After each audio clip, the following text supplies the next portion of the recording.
आज की क्लास में मैं आपको बताऊंगा पास्ट परफेक्ट टेंस को रोज की बोलचाल में यूज करने का तरीका। ये ऐसा टॉपिक है जिसमें बच्चे अक्सर कंफ्यूज होते हैं। पूरी क्लास को पूरे कंसंट्रेशन के साथ आप अटेंड कीजिए ताकि आपको पास्ट परफेक्ट टेंस को यूज करने में कोई प्रॉब्लम ना हो। चलिए आइए अब मैं टॉपिक को स्टार्ट करता हूं।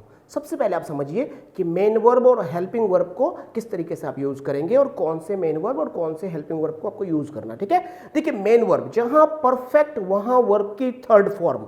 फिर से समझिए मेरी बात को ध्यान से, एकदम ध्यान से। जहां परफेक्ट वहां वर्ब की थर्ड फॉर्म, चाहे प्रेजेंट परफेक्ट हो, पास्ट परफेक्ट हो या फ्यूचर परफेक्ट हो, जहां परफेक्ट वहां वर्ब की थर्ड फॉर्म। ठीक है, अब पास्ट परफेक्ट में हेल्पिंग वर्ब हैड, फिर से समझिए हेल्पिंग वर्ब हैड और मेन वर्ब की third form. Helping verb had और मेन वर्ब की थर्ड फॉर्म। ठीक है, उम्मीद कर रहा हूं बात समझ में आ गई आपको। अब आ जाओ पास्ट परफेक्ट को हम लोग यूज कब करते हैं। अर्लियर पास्ट के बारे में इसको हम लोग बोलते हैं। एक तो क्या होता है, अब ये कल के बारे में कोई बात करना है या परसों के बारे में बात करना है। जैसे कि मैं कल स्कूल गया, मैंने कल एक कार खरीदी, मैंने कल खाना टाइम पर खाया। ये सब जो है पास्ट इंडेफिनिट के कॉन्सेप्ट में इसको आपको यूज करना है। इस तरह के सेंटेंसेस को पास्ट इंडेफिनिट के कॉन्सेप्ट को यूज करके आपको बोलना है। इसलिए पास्ट इंडेफिनिट वाली क्लास को आप जरूर अटेंड कर लीजिए। ठीक है, आज की क्लास में मैं आपको बता रहा हूं कि पास्ट परफेक्ट को आप कैसे यूज करोगे। मैं खाना खा चुका था, ये पास्ट परफेक्ट है। ठीक है, बारिश रुक चुकी थी, पास्ट परफेक्ट है। पापा जी सो चुके थे, पास्ट परफेक्ट है। सूरज डूब चुका था, पास्ट परफेक्ट है। ऑफिस बंद हो चुका था, पास्ट परफेक्ट है। मतलब पास्ट परफेक्ट ना डिपेंडेंट होता है दूसरे सेंटेंस पे। मतलब फिर से समझो मेरी बात को, पास्ट परफेक्ट का यूज कब करते हैं हम लोग, जब ना दो सेंटेंसेस आपस में मिले होते हैं। मतलब पास्ट परफेक्ट को बोलने के बाद हमको एक सेंटेंस और बोलना पड़ता है। ठीक है, एग्जांपल लीजिए। पहले तो आप इसको नॉर्मल तरीके से समझिए। अफर्मेटिव, ठीक है, सबसे पहले अफर्मेटिव समझिए आप। कुछ बड़े एग्जांपल्स भी दूंगा, कुछ छोटे एग्जांपल्स भी आपको दूंगा मैं। सबसे पहले सब्जेक्ट, फिर हैड, वर्ब की थर्ड फॉर्म और ऑब्जेक्ट का आपको यूज करना है अफर्मेटिव सेंटेंसेस को बोलते समय। मैं खाना खा चुका था, I had eaten food, I had eaten food या आई हैड टेकन फूड। ठीक है भाई, ठीक है, मैं खाना खा चुका था। मम्मी जी कपड़े धो चुकी थी, mummy ji had washed her clothes. ठीक है, मम्मी जी अपने कपड़े धो चुकी थी। पापा जी सो चुके थे, पापा जी हैड स्लेप्ट, पापा जी हैड स्लेप्ट, पापा जी सो चुके थे। सूरज डूब चुका था, द सन हैड सेट। ठीक है, सूरज निकल चुका था, the sun had risen, the sun had risen. ठीक है, ये मैंने आपको कुछ एग्जांपल्स दिए, छोटे एग्जांपल्स। अब आप बोलोगे कि सर आपने कहा कि एक सेंटेंस इसके बाद भी बोलना पड़ता है, तो हाँ जी बिल्कुल बोलना पड़ता है। मैं खाना खा चुका था तुम्हारे आने से पहले, तो अब देखो दो काम हो गया। ठीक है, मैं खाना खा चुका था, ठीक है भाई कोई बात नहीं, अच्छी बात है, खाना खा चुके थे, इससे क्या परेशानी है। मैं खाना खा चुका था तुम्हारे आने से पहले, बात समझ आ रही है। मैं खाना खा चुका था तुम्हारे आने से पहले। I had taken food before you came, I had taken food before you came. ठीक है, तो यहां पर आपने क्या देखा, आप सेंटेंस बड़ा हो गया, दो सेंटेंस है यहां पर।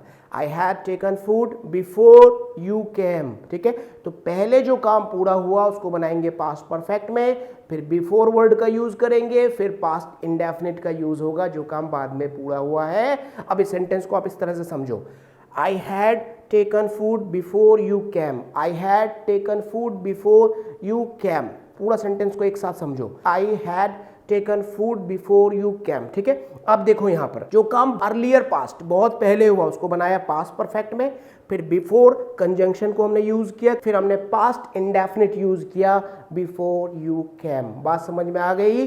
तो हैड और वर्ब की थर्ड फॉर्म मतलब पास्ट परफेक्ट का यूज कब करना है आपको, जो काम अर्लियर पास्ट में हुआ था। बात समझ में आ रही है आपको। देखिए दूसरा एग्जाम्पल देखिए, पापा जी सो चुके थे, पापा जी सो चुके थे तुम्हारे घर पहुंचने से पहले। Papa ji had slept before you reached home, papa ji had slept before you reached home. देखो पापा जी पहले सो चुके थे फिर तुम आए, papa ji had slept before you reached home. ठीक है, अब देखिए यहां पर जो पापा जी सो चुके थे, यहां पर क्या है, आपने पास्ट परफेक्ट का कॉन्सेप्ट यूज किया, फिर तुम आए, पास्ट इंडेफिनिट का कॉन्सेप्ट यूज किया। फिर से समझो मेरी बात को, कहने का मतलब क्या है, जो काम पहले पूरा हुआ अर्लियर पास्ट में उसको आपने पास्ट परफेक्ट के कॉन्सेप्ट के अकॉर्डिंग बोला, और जो काम बाद में पूरा हुआ उसको आपने पास्ट इंडेफिनिट के कॉन्सेप्ट को फॉलो करके बोला। दोनों को आपने जोड़ दिया, किससे, कंजंक्शन वर्ड बिफोर से। ठीक है, बात समझ में आ रही है। एक और एग्जांपल लीजिए,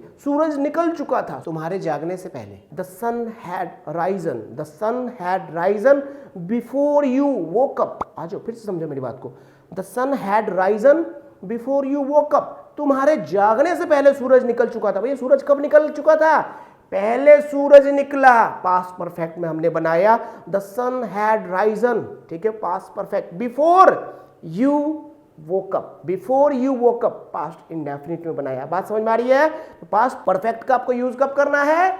जब कोई काम बहुत पहले खत्म हुआ है, अर्लियर पास्ट में हुआ हो, तो उसको आप किस में बोलोगे?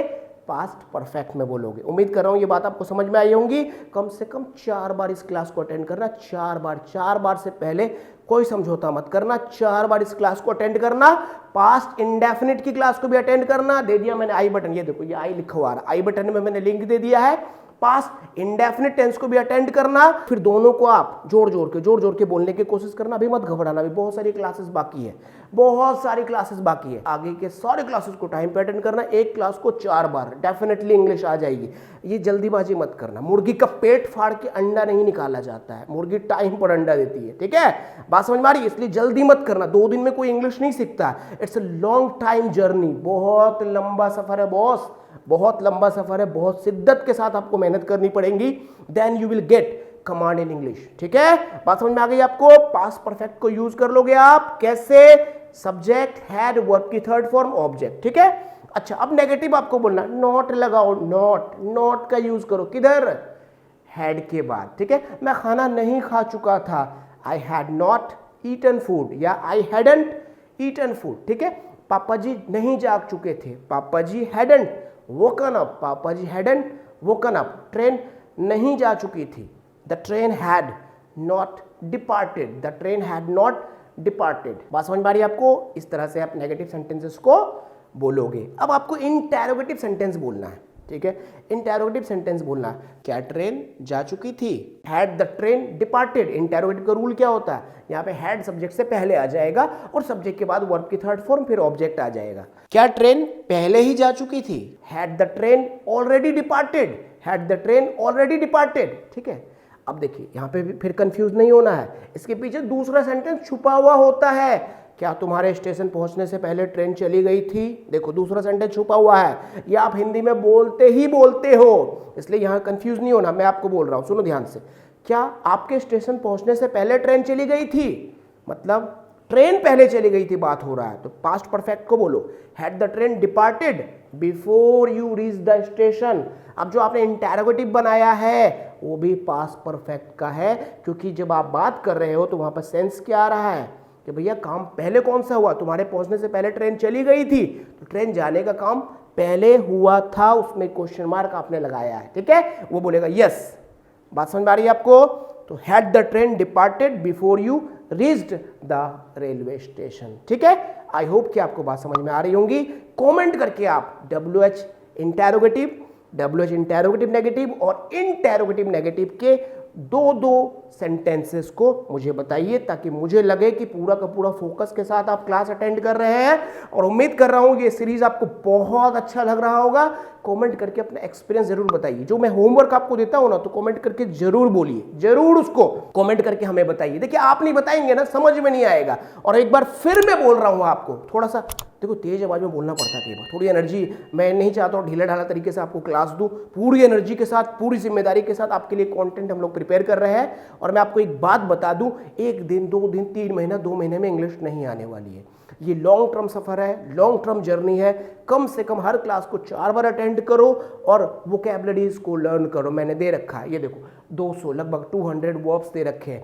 ये देखो एंटोनिम्स आपको दे रखे हैं, लगभग 8 क्लासेस। डेली यूज सेंटेंसेस के आपको दे रखे हैं 8 क्लासेस। भैया लर्न करो, यूज करो, लर्न करो, यूज करो, लर्न करो, कंटेंट को कंज्यूम करो और यूज करो। अब यूज करने के लिए आपको फ्रेंड्स चाहिए। फ्रेंड्स नहीं तो घर पे छोटे छोटे बच्चे हैं ना, उनके साथ में बातचीत कीजिए। अगर उनसे भी बातचीत नहीं हो पाती है आपकी, तो भैया पीटी ज्वाइन करो। अगर पीटी ज्वाइन नहीं कर पा रहे हो तो दिल्ली में अगर हो, दिल्ली के आसपास आप हो, तो हमारी एकेडमी में आओ। यहाँ पर हम लोग ऑफलाइन पढ़ाते हैं, आपको ऑफलाइन ट्रेनिंग देते हैं, बोलने की आपको प्रैक्टिस करवाते हैं। और दिल्ली के अगर बाहर के आप हो, तो जब आपके यहाँ पे ब्रांच खुलेगी तो जरूर हमें ज्वाइन कीजिएगा। अदरवाइज आप कंटेंट को कंज्यूम करते रहिए और प्रैक्टिस करने का तरीका आपको आगे बताऊंगा कि बिना पार्टनर्स के आप प्रैक्टिस कैसे करोगे वो मैं आगे बताऊंगा आपको। हाँ, लेवल टेस्ट जरूर सॉल्व करना। अभी पास्ट परफेक्ट कंटिन्यूअस पढ़ाऊंगा अगली क्लास में, उसके बाद फिर आपका लेवल टेस्ट होगा। लेवल टेस्ट को आप जरूर अटेंड कीजिएगा ताकि आपको आपकी कैपेसिटी का पता चल सके, आपको आपके लेवल का पता चल सके और देशी भाषा में बोलूं तो औकात का पता चल सके कि इंग्लिश में आपकी औकात कितनी है। चलिए मिलते हैं आपसे अगली क्लास में। कमेंट करके अपना एक्सपीरियंस आप जरूर बताइए, पूरी एनर्जी के साथ, पूरे एक्साइटमेंट के साथ और पूरी तैयारी के साथ। अगली क्लास में आपसे मिलते हैं। लाइक कर दीजिए वीडियो को और अपने दोस्तों को शेयर जरूर कीजिए। चलिए मिलते हैं अगली क्लास में। Thank you for joining Young Grow Academy. Take care of you and your loving family. Jai Hind.